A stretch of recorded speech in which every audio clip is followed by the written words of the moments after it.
Nous sommes le dimanche 8 février. Nous sommes en train d'enterrer un câble qui remonte jusqu'à la maison. Là-haut.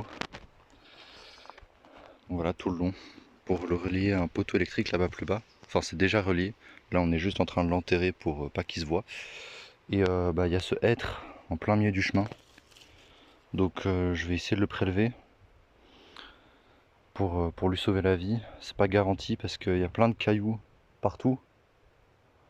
Plein de cailloux, la terre est très meuble. Donc je suis pas sûr que la mode de sécurité pour les racines elle tienne. Bon, je vais faire ce que je peux. Donc je suis en train d'entourer la motte avec la pioche. Puis petit à petit avec la bêche, passer en dessous pour essayer de le soulever et couper la racine pivot. Voilà. Allez, je continue et on se retrouve quand il est sorti de terre.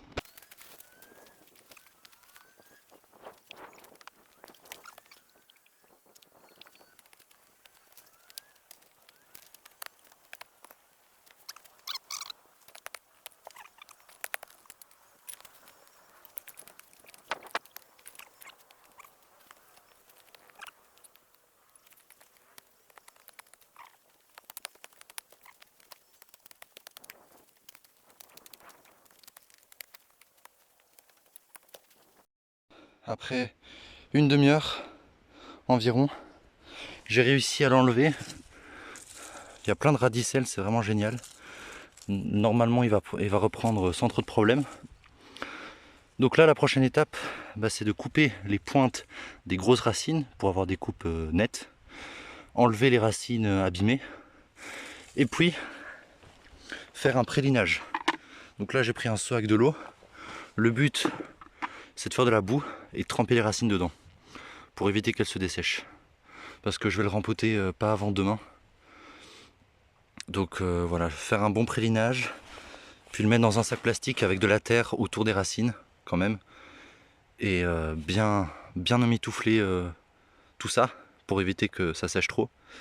Et normalement, il va pouvoir... Normalement, il devrait survivre sans trop de problèmes. Voilà. Ça doit ressembler à peu près à ça. Donc, ni trop liquide, sinon ça va pas tenir aux racines. Mais ni trop dur, sinon vous pourrez pas mettre l'arbre dedans. Donc là, on va voir. Donc là, c'est parfait. On incorpore bien aux racines. Enfin, on imbibe bien les racines plutôt.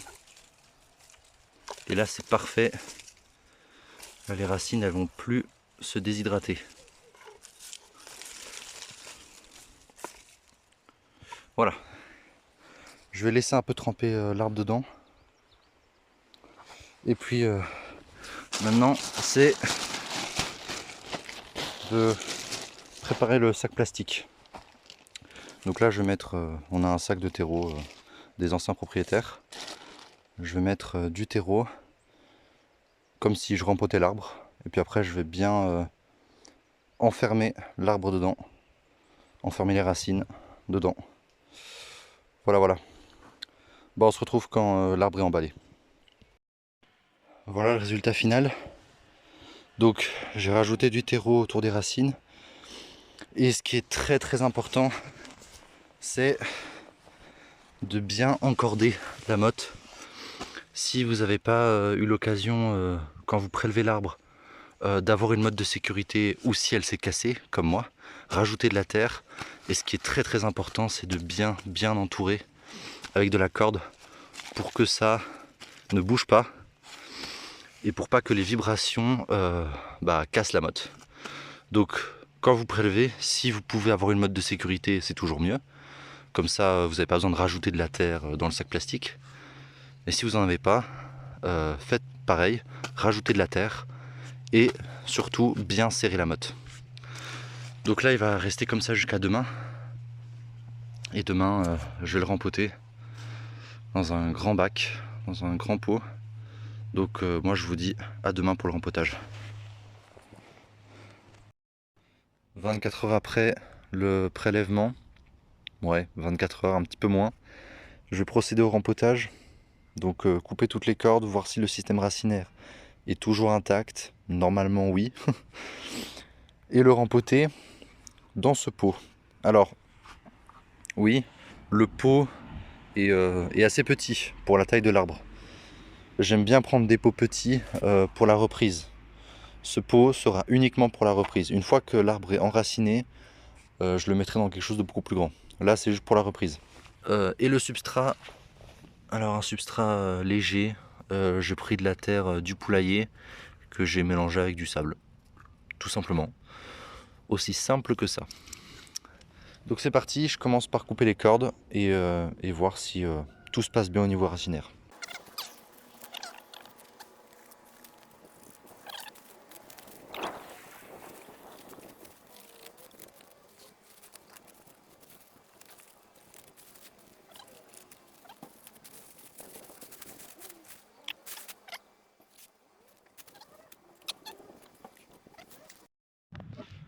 Voilà l'arbre sorti de son sac plastique.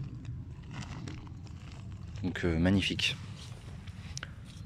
La boue, on peut voir, hein, c'est bien colmaté autour des racines. Vraiment le prélinage, je vous recommande vivement pour les arbres racinus, c'est génial.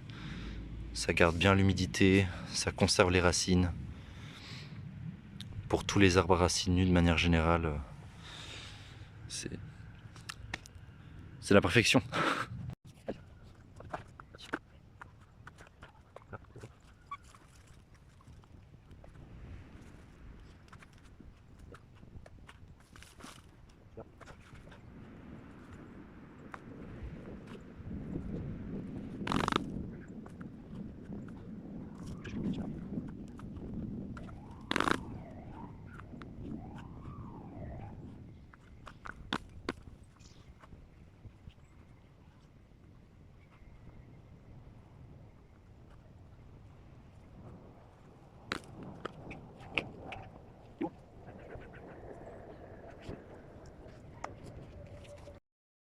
La dernière étape, c'est l'arrosage, donc très copieux.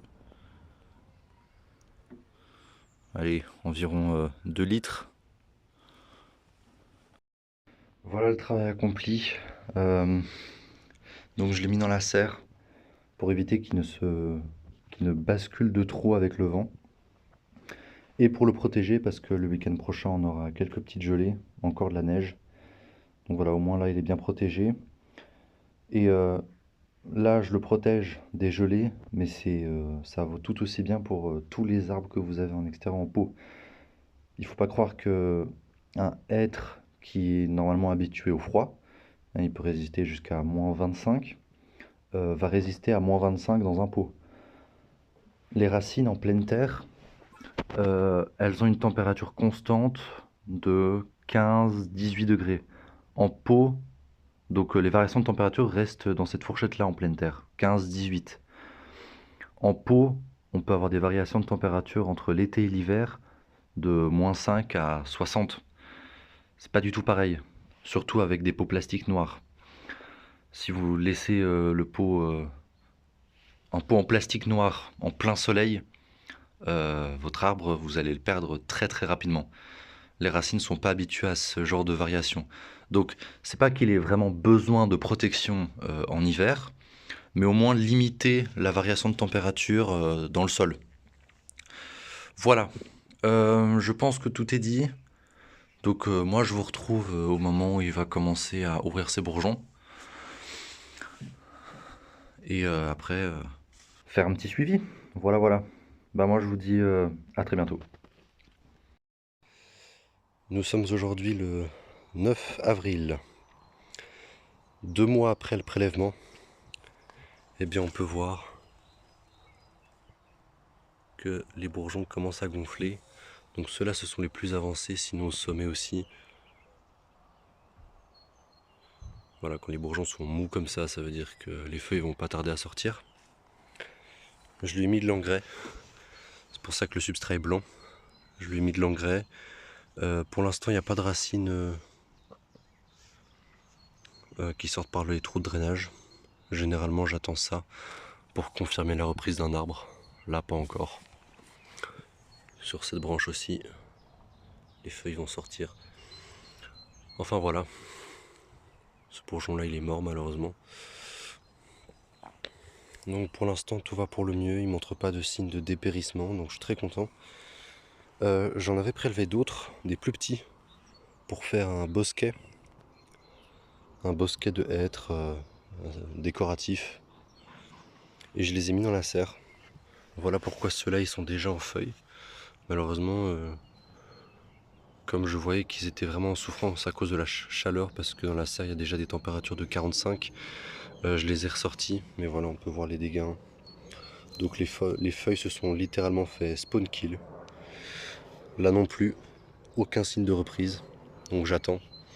Parce que là, ce qui peut faire vivre les feuilles, c'est les réserves de l'arbre. L'arbre peut totalement dépérir vers mai, juin, parce qu'il aura épuisé ses réserves. Donc généralement, il faut attendre pour être sûr, soit qu'il y ait des racines qui sortent par les trous de drainage, soit attendre l'année prochaine pour être sûr qu'il est repris. Moi, je vais attendre qu'il y ait des racines qui sortent par les trous de drainage. Voilà. Je pense que tout est dit. Donc je vais le laisser se développer tranquillement cette année.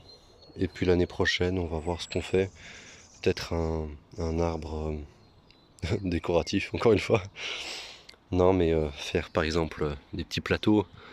Enfin, faire un truc pas entre un bonsaï, un arbre nain et un arbre décoratif. Un mélange un peu des trois. Voilà. Bah, on continue à suivre l'évolution. En tout cas, c'est fort intéressant. Je trouve. Bah, moi, je vous retrouve quand il aura ses premières feuilles développées. A bientôt.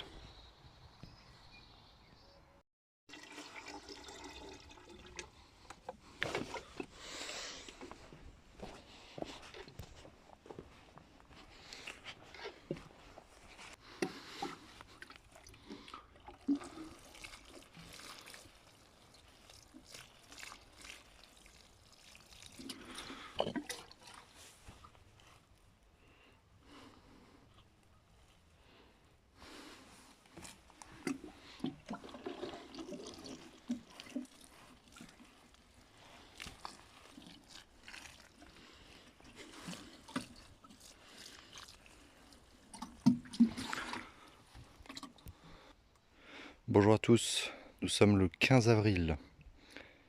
Et bah ça continue d'évoluer. Les feuilles sortent de plus en plus vite. Et une fois que les bourgeons ont commencé à s'ouvrir, ça y est, hein, ça ne s'arrête plus. Ça va assez vite. Le gonflement est lent, mais une fois que c'est ouvert, là c'est parti. Voilà, donc à peine une semaine depuis la dernière prise. Donc c'est assez impressionnant la vitesse.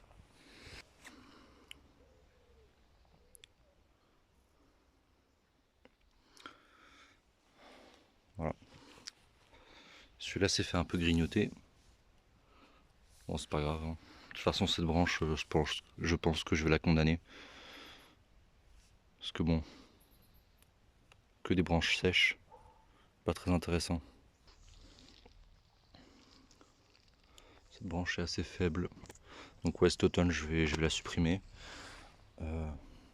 Durant l'été, je vais rien faire dessus. Pas de taille de densification particulière. Je vais le laisser se développer, continuer à lui mettre de l'engrais. Et cet automne, le tailler, couper certaines branches qui ne vont pas, couper une des deux têtes, recouper proprement le chicot qui est ici. Et puis, sans vouloir faire un bonsaï particulier, mais peut-être faire des plateaux. Parce que le but principal, c'est quand même d'en faire un arbre de décoration. Donc, autant qu'il soit joli, donc peut-être en faire des plateaux comme ça. Ça peut être sympa. Comme ceci. Voilà, à voir. Pour les petits, bah, tout va pour le mieux. Les feuilles brûlées, celles-ci vont déjà nous quitter malheureusement. c'est bizarre parce que ça m'est jamais arrivé. Bon, la cause la plus probable de la brûlure, c'est l'effet loupe qu'il y a avec le verre. C'est vraiment bizarre parce que ça m'est jamais arrivé avant, c'est la première fois. Peut-être que comme j'arrose qu'une fois par jour, peut-être qu'ils n'ont pas eu assez d'eau. Et que voilà la conséquence. Je sais pas si c'est vraiment ça la raison ou si c'est justement l'effet loupe. Mais bon, c'est pas très grave. Donc voilà, on va continuer à suivre l'évolution. En tout cas, ça va dans le droit chemin pour l'instant. Bah moi je vous dis à bientôt pour voir comment ça évolue. Allez, ciao. Nous sommes le 9 mai. Voilà où en est le hêtre. Donc ça pousse, ça pousse, ça pousse. Toutes les feuilles sont sorties. Alors les feuilles sont assez petites. Les rameaux aussi sont assez petits. Bon, c'est la première année, hein, c'est normal. Il est très beau, très content. Donc à cet endroit-là, il est en plein soleil, hein, l'après-midi. Ça lui pose aucun problème. Pas encore sûr de sa reprise. Comme je vous dis, hein, j'attends que les racines sortent au fond du pot. Et je me suis questionné sur le fait de soit de le planter en pleine terre, soit de le garder en pot. Peut-être le planter là-bas au fond dans le poulailler. Pour qu'il pousse gentiment là-bas. À voir. J'ai pas encore vraiment pris ma décision. Pour les petits, ben voilà, les feuilles abîmées tombent. Ceux-là, il n'y a pas encore vraiment de racines, même si j'en ai vu une.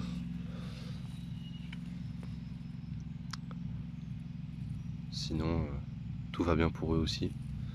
J'espère qu'ils vont reprendre aussi. On verra. Bah, j'espère que vous avez apprécié cette vidéo. Petit suivi du hêtre. Durant l'été, il n'y aura pas grand chose à voir, donc je vais arrêter la vidéo là. Et je vous en redonne des nouvelles cet automne. Peut-être vous faire un short quand il aura repris. Quand je serai sûr de sa reprise. En tout cas, là, c'est bien parti. Je vois pas de souffrance. Il a l'air d'être pas mal enraciné. Donc franchement, c'est rassurant. Voilà. Bah, je vous dis à très bientôt. Portez-vous bien. Et on se retrouve en automne pour voir comment ça se passe.